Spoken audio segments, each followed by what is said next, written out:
All right, and with that, let's go to our interview. Mike Rayne on the line here. Just tell them to find me on MySpace. On MySpace? Yeah. Everybody should still have a MySpace. MySpace is making a comeback. I just put pro wrestling. Trust me, I'm gonna get some wrestling gear with the MySpace symbol on it. Actually, there you go. Everybody else is doing. I mean, I've seen indie guys with like that's not right. That's not the right shot. Hashtags.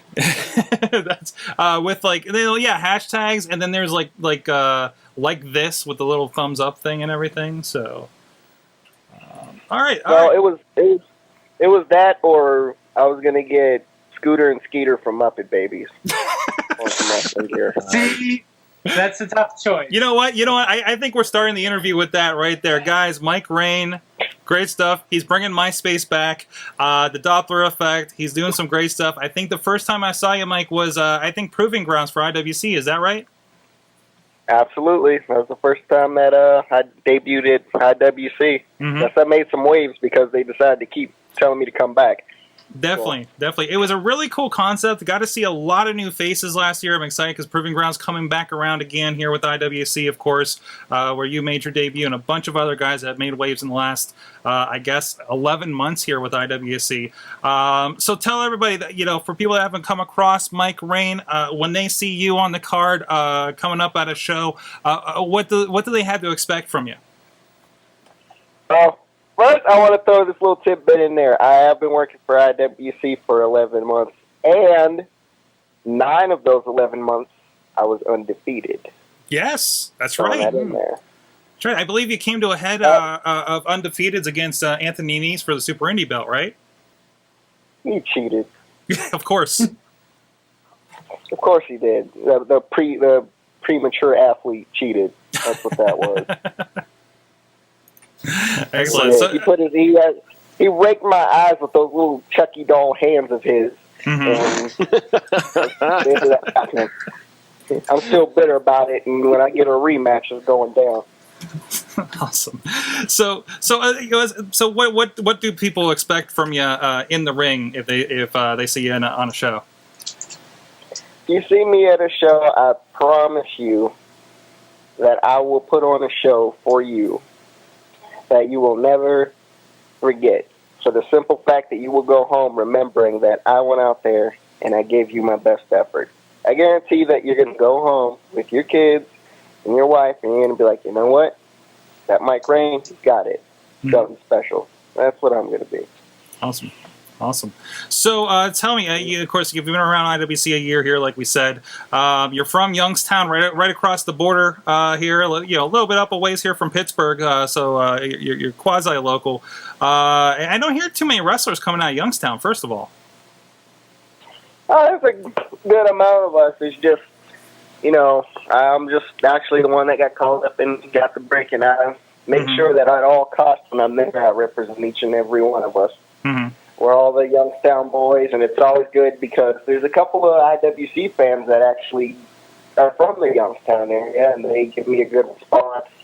They like to cheer and chant YSU, which is the college out here, and it's there's a couple of us. You just have to keep on the look for us because we're a special group.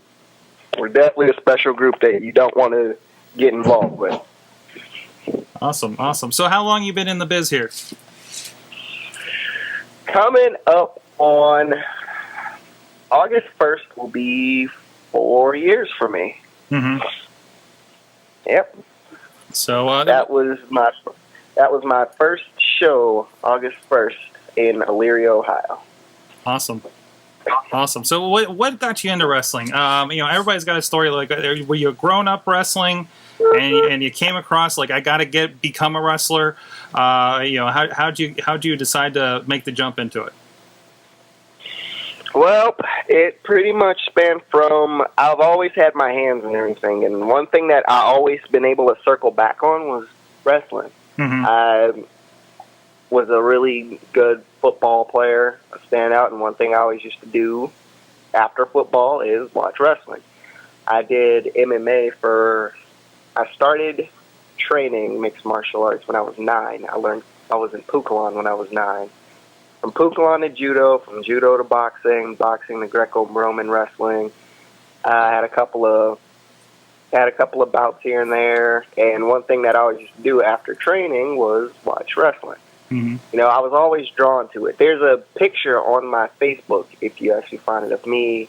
I was about 4, and I have a Junkyard Dog action figure in my hand, actually. I think I might have just scrolled past it looking for some pics on here for you.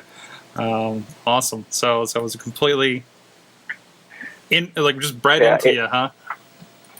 It's always been in me. Mm-hmm. So I just kind of, at one point, it was like, I'm going to do what I want to do at all costs. And it was a heck of a cost, but it was worth it. I would go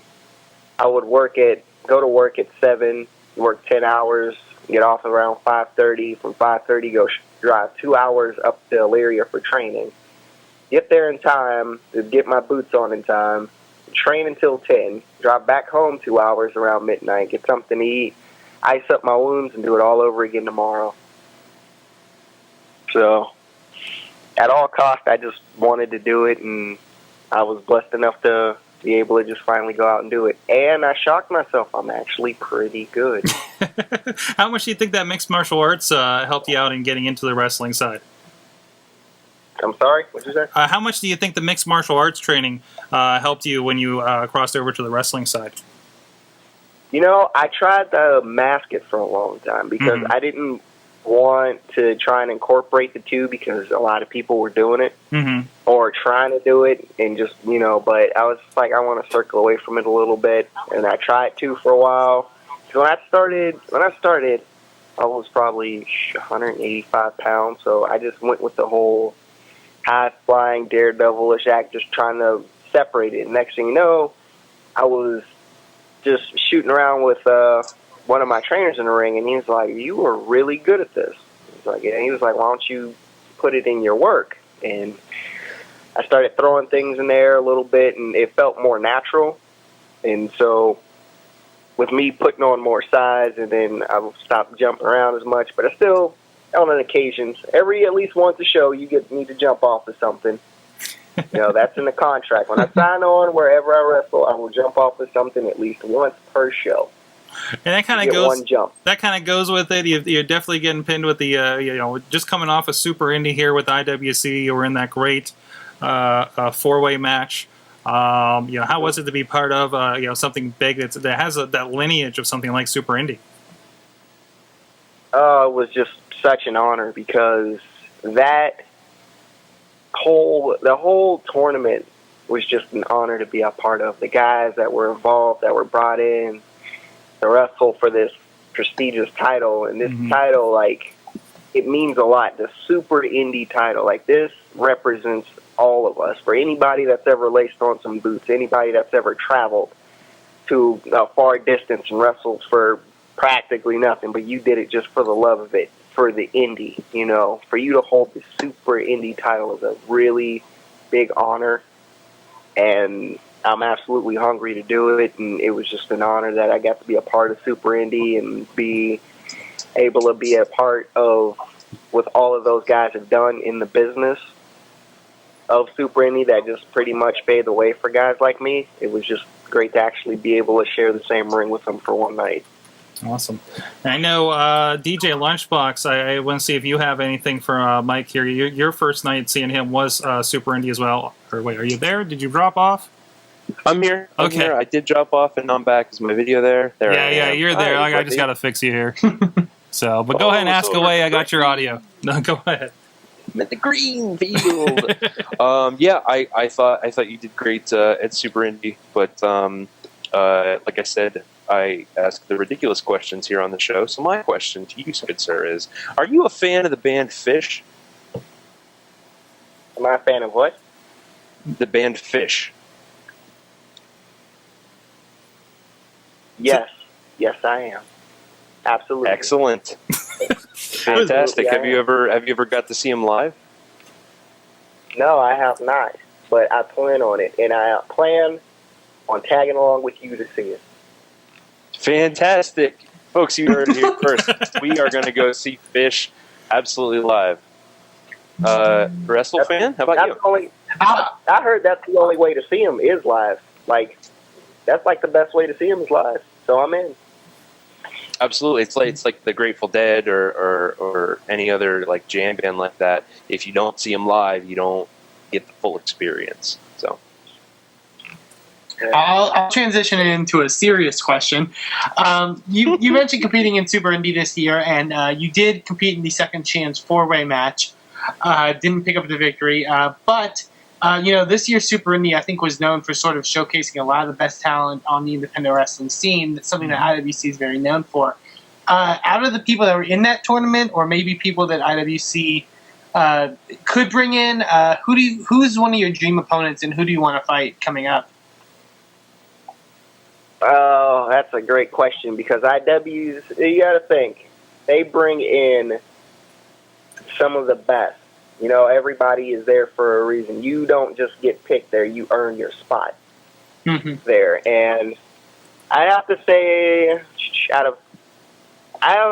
it's a tie because one of them is Anthony Nice. I hunger for a rematch with that guy. You know, it was just. We went out and tore it up, you know. It was just like, it was at a point where I think we just both got to a point looking at each other like, what do I have to do to beat you?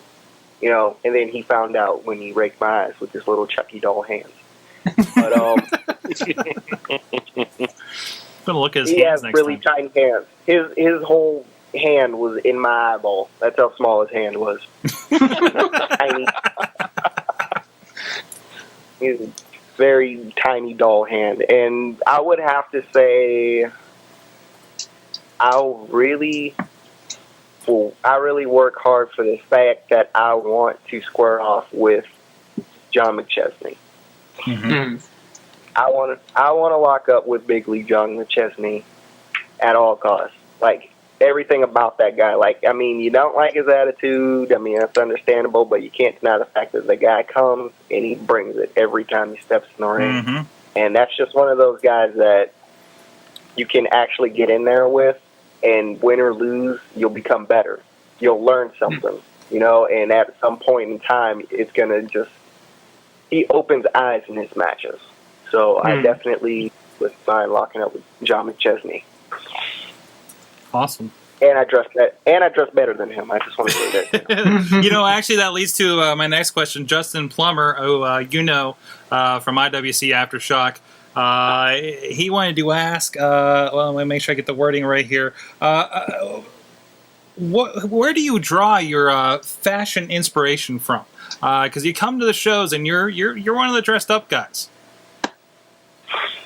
Yeah, I was brought into the business and by great guys that pretty much knew where to direct me on it, and they told me this is a business, treat it as such.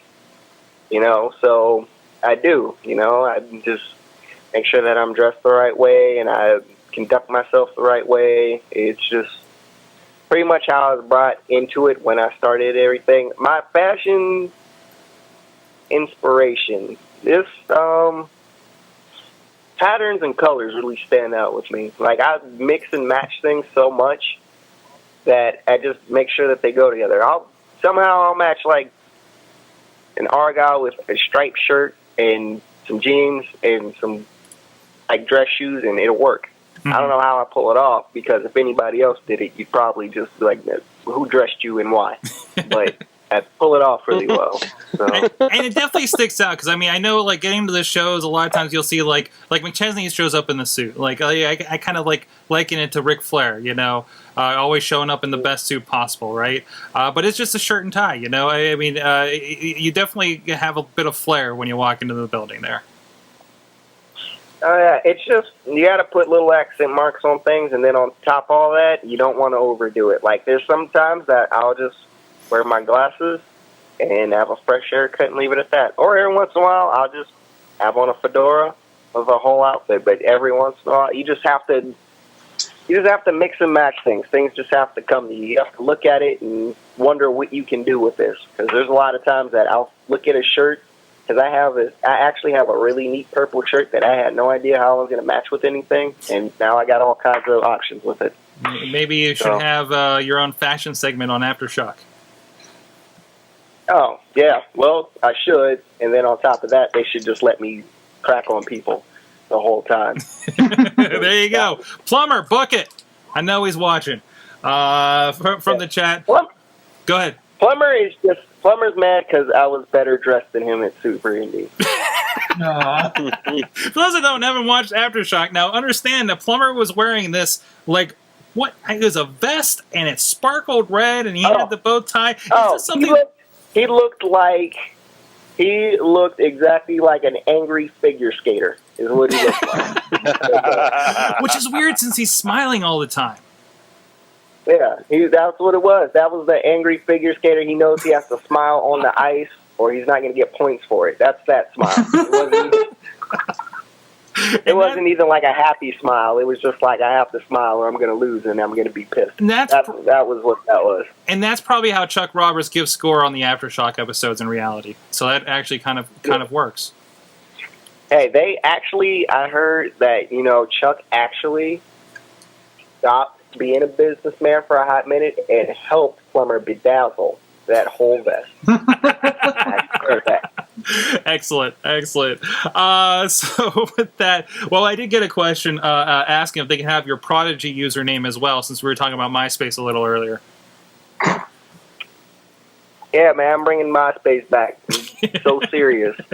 MySpace was just completely gypped out by Facebook, and I'm bringing MySpace back in a big way as soon as I remake it, because I actually did stop using MySpace myself. But I'm gonna get back on it. There you go. Justin Timberlake and Mike Rayne on MySpace, so you can go check that out. Let's bring it back around that final question, and the only person who can ask it is DJ Lunchbox. Hey, yeah, final question, big question we've got here on the Wrestling Mayhem Show. Ask it to all of our guests. It's a very revealing question. Don't just rush headlong into it, or go ahead and rush headlong into it. Whatever you feel is best. The question, my friend, for you is, if you could be any vegetable, which one would it be? An artichoke, and I didn't even have to think about it. Holy crap. right out of the gate with that. Why an artichoke? Yeah, trust me. That's a question that I've been dying to get asked since high school. What? So I've been ready for this. I've been ready for that question for a long time, sir. You know how many times that I've just walked in a grocery store hoping that somebody would come up to me like, vegetables. What the hell do you want to be? I've always thought about that, artichoke.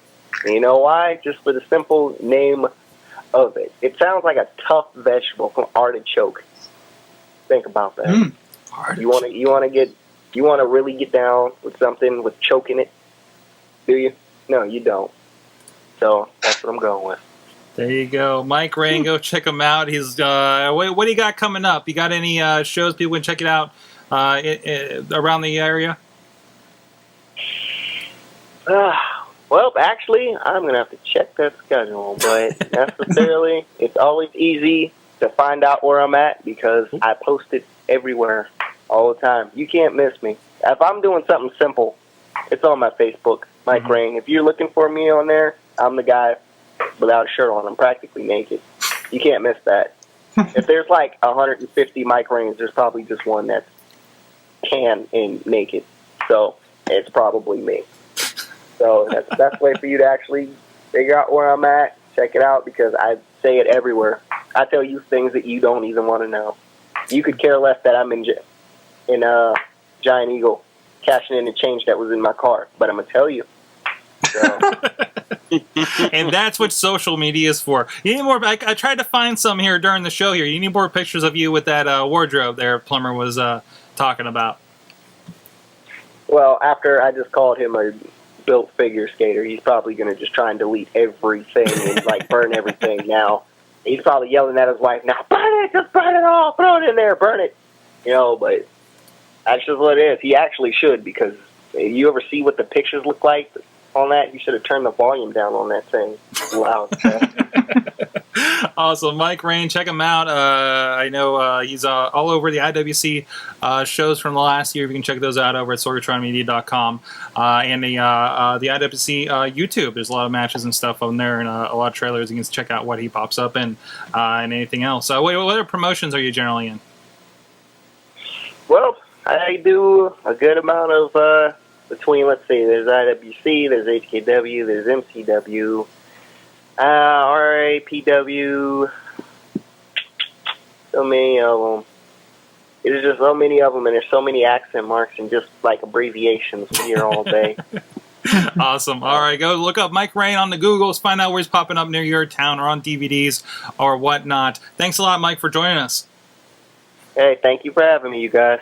Thanks, Mike Rayne. It was great talking to that young...